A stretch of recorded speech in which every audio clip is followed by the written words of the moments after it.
নমস্কাৰ মেধাস সুনীল সকলোকে স্বাগতম জনাইছো এইটো ভিডিঅ'ত আমি অনুশীলনী 4.1 কোৱেশ্চন নম্বৰ 3 পৰা আলোচনা কৰি যাম মানে ঠিক আছে আৰু ইয়াৰ ৰিলেটেড যিখিনি হেণ্ড ৰিটেন নোট সেইখিনি বনাওতে আমাক অকমান সময় লাগিছে কাৰণ আমি বেছি ভিডিঅ' বনাবলৈ মানে বেছি ফোকাস কৰি আছো ঠিক আছে যাতে হাফ এৰি লৈকে ভিডিঅ'খিনি তোমালোকক সোনকালে দি পেলাব মানে আজৰি হ'ব পাওঁ তাৰ পিছত লিখি থাকিম বা তাৰ পিছত কৰি থাকিম হয় বাকি বস্তুখিনি যদি হেল্পফুল হয় কমেন্ট বক্সত জনাবা লগতে ভিডিঅ'টো লাইক কৰি দিবা আৰু ডাইৰেক্ট টপিকত আহিছো ঠিক আছে আৰু ইয়াৰ ৰিলেটেড যিখিনি কনসেপচুৱেল বস্তু সেইখিনি যদি তোমালোকে চোৱা নাই বা কিবা যদি ডাউট আছে এপাক চাই ল'ব পাৰা তো হেল্পফুল হ'ব পাৰে কোৱেশ্চন কি কৈছে 3 নম্বৰটো যে এটা দ্বিঘাত সমীকৰণ নিৰ্ণয় কৰা যাৰ মূলবোৰ x² - 16x + 63 = 0 মূলবোৰতকৈ 2 সৰু এটা সমীকৰণৰ মূলবোৰতকৈ 2 সৰু বুলি কৈছে তো প্ৰথম ইয়াৰ মূলকেইটা উলিয়াই লওঁ তাৰপৰা চিন্তা কৰিম হ'ব তো আমাৰ ইকুৱেশ্যনটো কি আছে x² -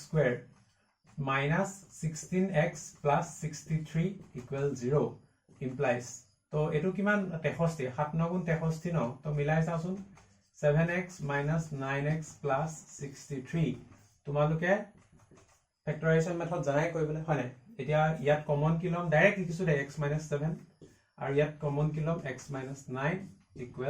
0 এটাকে কি হ'ব x = আমি কি লিখিব পাৰো 7 or x = কিমান লিখিব পাৰো 9 লিখিব পাৰো ঠিক আছে নেক্সট কি বুলি কৈছে যে ইয়াৰ মূলবোৰতকৈ 2 সৰু কৰিলে আমি নিৰ্ণয় সমীকৰণটো মানে উলিয়াব লাগে তেনেকৈ কৰি পেলাই ঠিক আছে তো প্ৰথমতে আমি কৰিম কি ধৰা হল আমি ধৰিলম কি যে আলফা = 7 - 2 = 5 মানে হিটু সমীকৰণ আমি যে সমীকৰণ উলিয়াম তাৰ এটা মূল প্ৰথম ইয়াতকে 2 কম বুলি ধৰিলো আৰু বিটা কিমান 9 - 2 ইয়াতকে কিমান 2 কম কিয় কাৰণ প্ৰশ্ন হেতুৱে কৈছে ঠিক আছে এটাকে ইয়াৰ পৰা আমি কি উলিয়াব পাৰো আলফা + বিটা উলিয়াব পাৰো গতিকে দুইটা যদি প্লাস কৰি দিয়া 7 পাছে কিমান 12 আৰু কি উলিয়াব পাৰা এটাকে আলফা বিটা উলিয়াব পাৰা আলফা বিটা কিমান হ'ব পূৰণ কৰি দিয়া 7 5 গুণ 35 ঠিক আছে গতিকে আমি কি লিখিম এটাকে নিৰ্ণয় সমীকৰণ গতিকে নিৰ্ণয় সমীকৰণটো কি হ'ব আমি আগৰ ক্লাস বিলাকত পঢ়িছোই কেনেকৈ কৰে যে x² - alpha + beta * x + alpha beta = 0 গতিকে x² টো x² ভাগে থাকিব আলফা + বিটা মানে কিমান এটো হৈছে 12x + কিমান 35 আলফা বিটাৰ ভ্যালুটো আমি পাতি দিলো গতিকে এটো হৈ গল আমাৰ নিৰ্ণয় সমীকৰণ তো বুজি পাইছা পিছৰ লৈ আহিছো তাবা নেক্সট 2 নাম্বাৰ কোৱেশ্চন আমি একে ধৰণে কৰিম কিমান কৈছে ইয়াৰ মূলবোৰতকৈ 4 ডাঙৰ বুলি কৈছে তো প্ৰথম ইয়াৰ মূলবিলাক উলিয়াই লম কিমান হ'ব x² + 13x + 5 = 0 তো ইয়াত কি আছে 5 5 যদি 5 ফেক্টৰ কৰা তেলে কি 13 টো নোপোৱা প্লাস মাইনাস কৰি পেলাই গতিকে ডাইৰেক্ট কি কওঁ এটো দ্বিঘাত সূত্ৰ পাতি দিও কিমান হ'ব -b ± √b² - 4ac মানে 13² মানে কিমান 169 - 4ac গতিকে 4 5 গুণ কিমান হ'ব 20 হ'ব divided by twice a okay তো ইকুৱেল কিমান পাম আমি -13 প্লাস মাইনাস √169 - 20 কিমান 149 আৰু ফৰচুনেটলি অৰ আনফৰচুনেটলি 149 টো কি হয় প্ৰাইম নম্বৰ গতিকে ইয়াক ভাঙা চিঙা কৰিব নোৱাৰি গতিকে আমি এটা ৰুট কি পাম এটাকে x = -13 প্লাস √149 বাই 2 আৰু ইটো কি পাম -13 - √149 ডিভাইডেড বাই 2 হৈ গল দুটা ৰুট পাই গলো এটা কি কৈছে যে ইয়াৰ মূলবোৰতকৈ 4 ডাঙৰ বুলি কৈছে ইয়াৰ যেটো মূল তাতকে 4 ডাঙৰ গতিকে 4 এটা প্লাস কৰি দিম -13 প্লাস √149 ডিভাইডেড বাই 2 প্লাস 4 বুলি কৈছে গতিকে 2 4 গুণ কিমান হ'ব 8 হ'ব আৰু 8 5 13 ন গতিকে কি হ'ব -5 প্লাস √149 ডিভাইডেড বাই 2 তো এটো বুজি পাবা 2 4 গুণ 8 5 13 ঠিক আছে তেনেকে বিটা কিমান পাম -13 - √149 ডিভাইডেড বাই 2 প্লাস 4 ইয়াতো একে ইয়াত কি হ'ব 2 4 গুণ 8 একে হ'ব -5 - √149 ঠিক আছে ডিভাইডেড বাই 2 এতিয়া আমি কি কৰিম আলফা প্লাস বিটা কৰিম আলফা প্লাস বিটা কৰিলে চোৱা দুইটা যদি মই প্লাস কৰি দিও 2 2 তলত এলসিএম থাকিবই আৰু √149 - 149 root over minus root over 149 এই দুটা কি হ'ব এই দুটা কাট গুচি যাব আৰু থাকিব কি -5 divided by 2 মানে গতিকে -10/2 পাম which is -5 হয় এতিয়া এহতক যদি ইনটু কৰা এটো স্কয়াৰ ইনটু যদি এটো স্কয়াৰ কৰা তেতিয়া কি পাবা তেতিয়া চোৱা একিটা কৰি দিছো হা -5 plus root over 149 এটো আৰু এটো ইনটু কৰা -5 minus root over 149 তো এটা যদি ইনটু কৰি দিলে কি হ'ব মাইনাস প্লাস 5 5 গুণ 25 তাৰ পিছত মাইনাস এটোই ইয়াক পূৰণ কৰি দিলে কিমান হ'ব মাইনাস প্লাস root over 149 তাৰ পিছত 1 root over 149 ইয়াক কৰিলে -5 root 149 তাৰ পিছত প্লাস মাইনাস 149 into 1 मतलब কিমান হ'ব 149 হ'ব ঠিক আছে বুজি পাইছা হয়নে ওকে দেখা দেই গলে এটো কটাই গল থাকিব কিমান -149 আৰু 25 গটিকে ওকে 149 পৰা যদি 25 মাইনাস কৰা কিমান পাবা মাইনাস তোমাৰ 9 পৰা 5 গলে থাকিব 4 4 পৰা 2 গলে থাকিব 2 গটিকে 1 মানে -124 থাকিব গটিকে आंसर কি হ'ব -124 divided by 4 soya divided by 4 হ'ব কাৰণ এই 2 টো আৰু এই 2 টো ইনটু আছিল ন আমি ইয়াত দেখুৱাহে নাই কিন্তু তলতো আছে গতিকে কি হ'ব এই 2 2 গুণ 4 এই 4 টো তলত আহিলে এতিয়া ইহঁতক ডিভাইড কৰা কিমান হ'ব -4 3 গুণ 12 4 গুণ 4 কিমান হ'ল -31 হ'ল ওকে এতিয়া আমি কৰিব কি লাগে ইয়াত পাতিব লাগে ন তো আমাৰ ইকুৱেচন অৰিজিনাল মানে আমাৰ উলিয়াবলগীয়া ইকুৱেচনটো কিমান x² minus alpha plus beta মানে কিমান -5 গটিকে মাইনাস মই ডাইৰেক্ট প্লাস লিখিম 5x আৰু ইয়াত কিমান -31 মানে কি ইয়াত আহিব -31 ইকুৱেল 0 31 ওকে তো এটো হৈ গল আমাৰ উলিয়াবলগীয়া ইকুৱেচন তো আশা কৰো এটো বুজি পাইছা চাগে তাপা নেক্সট 3 নাম্বাৰ 2x² ইমান ওকে এতিয়া একে সলভ কৰি লও কিমান হ'ব 2x² 2 গুণ 12 আৰু 4 গুণ 12 ওকে তো 3x আচ্ছা 2x কৰবা 2x না এটো 4x কৰিলে ভাল হ'ব -3x plus 6 equal 0 তো ইয়াত কমন কি আহিব তোমাৰ 2x minus 3 কমন আহিব আৰু এটো কমন ললে থাকিব তোমাৰ x minus 2 থাকিব ঠিক আছে হয় তো ইয়াৰ পৰা কি পাম ইয়াৰ পৰা পাম 2x equal 3 মানে কি x equal to 3/2 or x equal to কিমান কি পাম 2 পাম হল এতিয়া আকৌ লিখিবা লেট ধৰা হলো লিখিব পাৰা লেট লিখিছো দে হ'ব অকমান ছুটি যে তাপা আলফা ইকুৱেল টু কিমান 3/2 একচুয়ালি কি কৈছে ইয়াৰ মূলবোৰ প্ৰতিক্ৰম বুলি কৈছে মানে উল্টা বুলি কৈছে গতিকে আলফা কি লিখিম আলফা লিখিম 2/3 উল্টা ৰেচিপ্ৰকেল হয় আৰু কি লিখিম বিটা লিখিম 1/2 ইয়াৰ উল্টা হবনে এতিয়া একে আলফা প্লাস বিটা লম আলফা প্লাস বিটা কিমান তোমাৰ এটো আৰু এটো প্লাস কৰি দিম কিমান হ'ব 2/3 plus 1/2 দুইটা প্লাস কৰি দিলে কিমান তলত থাকিব 6 হয় গটিকে 2 2 গুণ 4 4 3 7 থাকিব 7/6 এতেকে আলফা বিটা ইকুৱেল 2/3 into 1/2 থাকিব কিমান 1/3 পাম ঠিকে আছে গটিকে এইখিনি পাতিম ইয়াত পাতিলে কি হ'ব x² minus alpha plus beta মানে কিমান 7/6 তো পাতি দিয়া 7/6x plus alpha beta মানে কিমান 1/3 equal 0 গটিকে 3 আৰু 6 ভিতৰত ডাঙৰ কিমান 6 গটিকে 6 পূৰণ কৰি দিম ইয়াত 6x² minus ইয়াতো 6 পূৰণ কৰি দিম 6 6 কটা যাব থাকিব কিমান -7x ইয়াত যদি মই 6 পূৰণ কৰো তেতিয়া লাগিব 3 এ 6 কাটিলে 2 থাকিব ইকুৱেল 0 গটিকে এটো হৈ গল আমাৰ উলিয়াবলগীয়া आंसर তো আশা কৰো এটো একদম টিপ টপ বুজি পাইছা চাগে যদি হয় কমেন্ট বক্সত তাবা নেক্সট কোৱেশ্চন নম্বৰ 4 লৈ আইছো কি কৈছে কেৰ মান উলিওৱা যাতে ইমানৰ এটা মূল আনটোৰ দুগুণ হয় ইমানৰ এটা মূল আনটোৰ দুগুণ হয় বুলি কৈছে মই কইলো কি ধৰা হল ইমানৰ এটা মূল আলফা ঠিক আছে এটাকে আনটো মূল কিমান হ'ব ইয়াৰ দুগুণ মানে টুৱাইস আলফা হ'ব এটাকে এই হাতৰ যোগফলটো লিওৱা কিমান হ'ব আলফা প্লাস টুৱাইস আলফা কিমান হ'ব আলফা প্লাস টুৱাইস আলফা কিমান তোমাৰ -b/a গটিকে -5/2 which is নাই -5/2 ঠিক আছে কাৰণ ইয়াত আগফালে মাইনাস এটা আছে নহয় গটিকে ইয়াৰ পৰা আমি কি পাম ইয়াৰ পৰা এফাল লিখো হা কিমান হ'ব থ্ৰাইস আলফা ইকুৱেল টু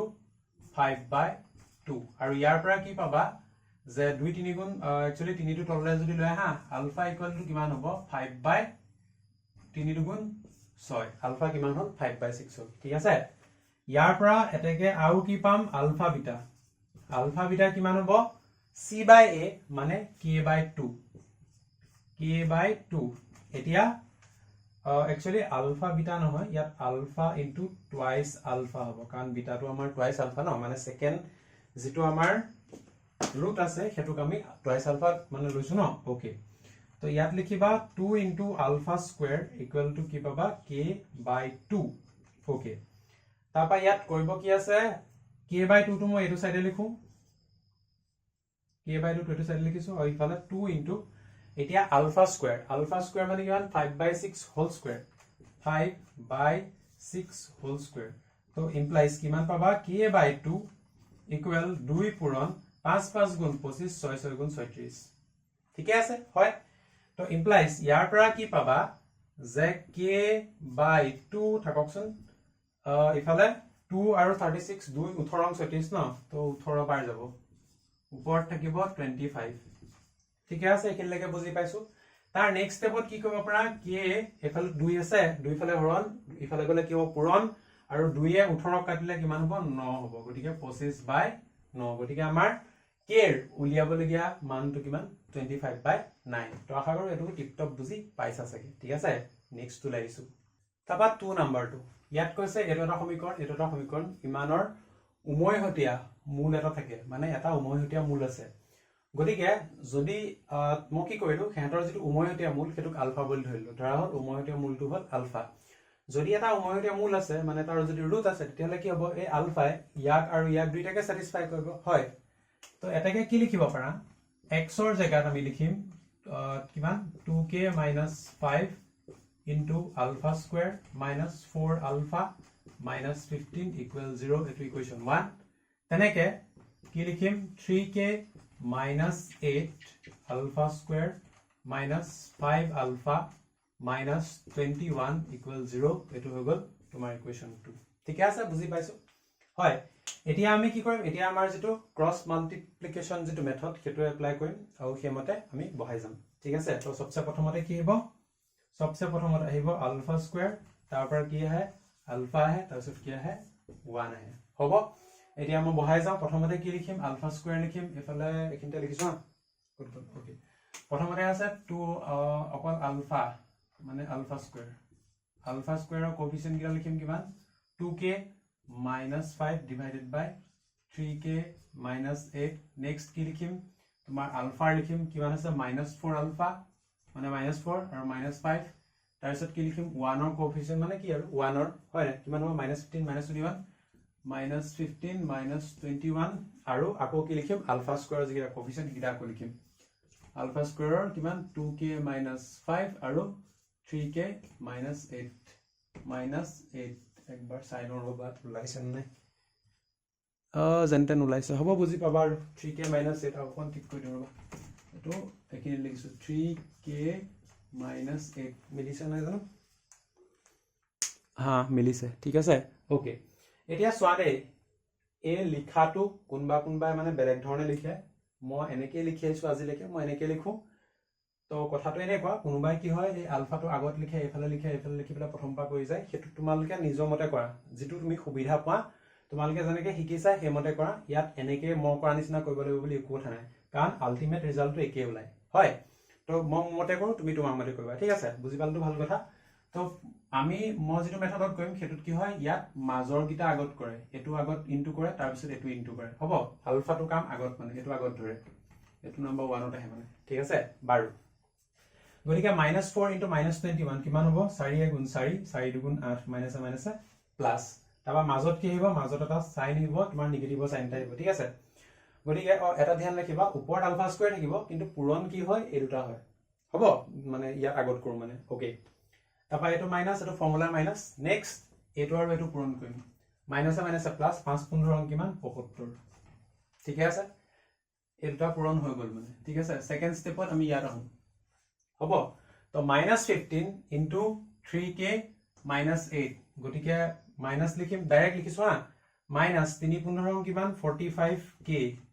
তাৰ পিছত মাইনাস মাইনাস প্লাস কিমান 7 15 100 7 15 105 8 15 120 তাৰ পিছত মাইনাস এটো ফৰ্মুলা মাইনাস কিমান হ'ব -21 into 2k minus 5 minus minus হৈ গ'ল এটো প্লাস আৰু 2k minus 5 আছে ন গতিকে 2 into 1 2 2 to 4 42k minus 5 গুণ 5 5 দুগুণ 10 105 এটো হৈ গ'ল তোমাৰ 105 এটা অকনমান মই মুছি দিও আৰু অকন আগবঢ়াই দিছো ওকে 1 টো ইয়াত লিখিম নেক্সট কি হ'ব এটো পূৰণ কৰিম এটো পূৰণ এটো আগফালে মাইনাস লিখি দিও 5 দুগুণ 10k 5 5 গুণ প্লাস লিখিম 25 ন ওকে নেক্সট এটো 2 নাম্বার 3 নাম্বার কি কৰো আমি এটো কৰো মানে 3 নাম্বাৰত আমি এটো লগত পূৰণ কৰো আৰু মাইনাস এটো লগত পূৰণ কৰো হ'ব ওকে গতিকে মাইনাস লিখিম মাইনাস মাইনাস এটো প্লাস হৈ গ'ল গতিকে 4 3 গুণ 12k হ'ব 12k 12k তাৰ পিছত 4 8 গুণ 32 4 8 গুণ 32 ঠিক আছে তুমি নিজৰ মতে কবা মই নিজৰ মতে কৈছো হ'ব এতিয়া তোমাৰ আলফা স্কয়াৰ এটো কিমান হ'ব 5 9 14 টো হৈ গ'ল 9 ইকুৱেল ইয়াত পাম আলফা আৰু ইয়াত কিমান হ'ব মাইনাস এটো হৈ গ'ল -3k আৰু 120 এটো কিমান হৈ গ'ল এটো তোমাৰ 15 ইকুৱেল ইয়াত কিমান পাম 1/10 কি ইয়াত পালো 2k আৰু ইয়াত 25 - 32 7 5 12 ওকে তাৰ মানে 7 ঠিক আছে ইয়াৰ পৰা আমি কি পাম alpha square by 9 equal to আমি কি লম এটো সমান এটো লম আৰু এটো সমান এটো লম হয় দুইটা সেপাৰেট কে গতিকে আলফা বাই সৰি কিমান 1/2k - 7 এটো এটা আৰু সেকেন্ড টু কি আলফা বাই -3k + 15 ইকুৱেল 1/2k - 7 ঠিক আছে কেনলৈকে একদম টিপটপ বুজিছো ন ৰবা বৰ্ডখন আৰু কিমান দেখি আৰু অলপ দেখিম ন ওকে ঠিক আছে তো একন অকমান সেপাৰেট কৰি দিছো নেক্সট স্টেপত কি লিখিব পাৰা ইয়াৰ পৰা লিখিব পাৰা যে আলফা স্কয়াৰ ইকুৱেল কি লিখিব পাৰা 9/2k - 7 হ'ব এটো 1 এটো 1 নাম্বাৰ দি দিব পাৰা 1 2 3 আছে এটো 3 দি দিও এটো 3 নাম্বাৰ দি দিও ওকে আৰু ইয়াৰ পৰা কি পোৱা যে alpha equal to -3k + 15 divided by 2k - 7 হয়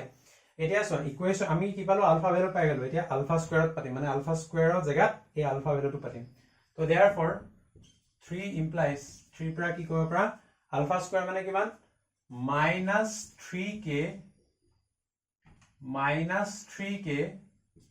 plus 15 divided by কিমান 2k - 7 2k - 7 এটো হোল স্কয়াৰ ইকুৱেল কিমান 9/2k - 7 9/2k - 7 ঠিক আছে নেক্সট স্টেপ ওপৰৰ যেটো হোল স্কয়াৰ আছে কমপ্লিট ভাঙি দিয়া কিমান হ'ব 9k স্কয়াৰ প্লাস 15 15 225 15 15 কিমান 225 মাইনাস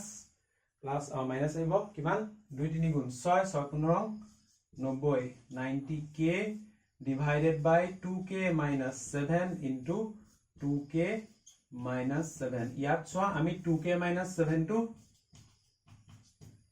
মানে হোল স্কয়াৰ নাই কৰা কিয় কাৰণ চোৱা এফালো 2k - 7 এৰে এই গুটিটো ভৰণ হৈ আছে ইয়াকো 2k - 7 এৰে 7 এ মানে ইয়া ভৰণ কৰি আছে গতিকে আমি 2k - 7 2k - 7 ক্যান্সেল কৰি দিম ঠিক আছে তো অকনমান মুছি ল ঠিক আছে তেতিয়া হলে কি পালো এফালে পাম তোমাৰ 9k square plus 225 minus 90k divided by 2k minus 7 equal to 9 ठीक है बुझी पाइ आছো হয় তো ক্যান্সেল কৰিলো okay next step 9k square plus তো কি আৰু এফালে minus 90k লিখো plus 225 equal এটো ইফালে পূৰণ হৈ যাব এখিনি ইফালে পূৰণ হৈ যাব বৰ্জ্য পূৰণ হয় তো কিমান হ'ব 9 দুগুণ 18k minus 7 9 গুণ 63 ঠিক আছে বঢ়িয়া তো কি হ'ব 9k স্কয়াৰ 18k তো এফালে গুছি আহিলে কিমান হ'ব 8 9 কে 10 108k 63 টো এফালে গুচি আহিলে কিমান হ'ব 5 3 8 6 2 8 কিমান হৈ গ'ল 288 ইকুৱেল 0 ওকে ঠিক আছে এই ইয়াক 3 এৰ হৰণ যায় নেকি 8 এৰ 2 উত্তৰ যাব গতিকে 3 এ চোৱা এই গুটি কিটাকে হৰণ যায় 3 এটা মই কমন লৈ লওঁ 3 এটা কমন ললে কি থাকিব 3 গুণ 9 3k² মাইনাস 3 ইয়াক কৰিলে কিমান হ'ব 3 3 গুণ 9 3 6 গুণ 18 k প্লাস 3 9 গুণ 27 আৰু 3 6 গুণ 18 ইকুৱেল 0 তো আলটিমেটলি কি হ'ল ই এটা স্টেপ আৰু সৰু হৈ গ'ল 3 স্কয়াৰ এটুক দেখোন আৰু যাব ৰবা দে আৰু এটা কাম কৰো ইয়াক 9 দি মই কাটিব পাৰিম ঠিক আছে তো আৰু এবাৰ কৈছো মুঠতে বস্তু ছুটি হ'ব লাগে সৰু হ'ব লাগে হয় নাই গতিকে 9 দি যদি কৰো ইয়াত k স্কয়াৰ থাকিব মাইনাস 9 12 108 প্লাস 9 দি কৰিলে 9 3 গুণ 27 9 2 গুণ 18 32 ইকুৱেল 0 গতিকে কি পালো k square minus 12k plus 32 equal 0 পালো ইমপ্লাইজ ইয়াৰ পৰা কি পাবা এটো যদি ফেক্টৰাইজ কৰা কিমান হ'ব 32 4 8 গুণ 32 গতিকে 4 দি হৈ যাব লাগে 4k minus 8k minus 12 plus কিমান 32 equal 0 implies কিমান আহিব k জায়গাত k minus 4 আৰু এফালে যদি 8 কমন লোৱা k minus 8 equal 0 এটাকে k ভ্যালু হয় 4 হ'ব or কি হ'ব k equal 8 হ'ব গতিকে এটো হ'ল আমাৰ উলিয়াব লাগি আনসাৰ তো আশা কৰো বস্তুখিনি হেল্পফুল হৈছে সগে তোমালোকে বস্তুখিনি টিকটক বুজি পাইছা সগে যদি হয় তো কমেন্ট বক্সত জনাবা তিনিবাৰ মান গলতে আজি বেছিয়ে কৈছো জবি আৰু তো হিমানে ভিডিওটো চোৱাৰ কাৰণে বহুত বহুত ধন্যবাদ ইয়াৰ পিছত আমি ইয়াৰ পিছৰ কোৱেশ্চন বিলাক গৈ থাকিম so thank you so much for watching stay curious keep learning